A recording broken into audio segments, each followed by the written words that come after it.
Alors nous revoilà autour du président Jackson numéro 2, ce coup-ci pour la mesure de puissance en SSB. Il est à noter, avant de commencer, que le poste est en config d'origine. Il a simplement été réaligné par mes soins au niveau des différents réglages accessibles par des résistances variables, mais aussi au niveau du maxi des inductances sur la chaîne émission FI. Je me permets de dire ça car les résultats d'origine étaient encore moins bons que ce que je vais vous montrer, donc c'est à noter. Alors, en config actuel, en BLU, le poste sort au coup de sifflet. Je me mets sur le calibre 200 watts, le calibre du milieu.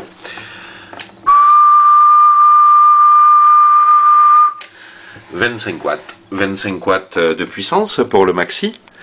Je change maintenant de calibre, je passe sur le plus petit calibre, le calibre 20 watts, afin de voir quel est le régime impulsionnel en SSB. 1, 2, essai de modulation, lundi, mardi et mercredi. Alors j'ai le micro-gain qui est au maxi, on voit que ça module à environ de 4 watts. Donc ce qui reste globalement très bas. Donc vous voyez, si je siffle par contre, 25 watts au coup de sifflet, mais en puissance modulée, il n'y a pas beaucoup, hein, il y a 2 watts en moyenne, et il est à noter que le micro-gain est bien au maximum. Voilà, notez bien pour le micro-gain, ici. Donc, ce qui me fait faire les commentaires suivants. Tout d'abord, le RD70, puisque c'est un RD70, le transistor de puissance qui est ici, est quand même un transistor qui est capable de 70 watts de puissance et que l'on a l'habitude de rencontrer sur le matériel radioamateur. C'est par exemple les tâches de puissance du 706 MK2G, sauf qu'il y en a deux.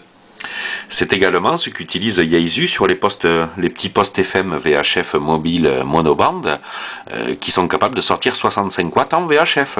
Donc sortir une cinquantaine de watts pour ce transistor n'est qu'une simple formalité en décamétrique. D'ailleurs, c'est ce qui fait l'intérêt de ce poste. On se dit, bon sang, avec un tel potentiel, ça doit pouvoir sortir pas mal de jus, d'autant plus qu'ils ont couplé ce transistor avec un radiateur relativement QRO pour ce type de matériel.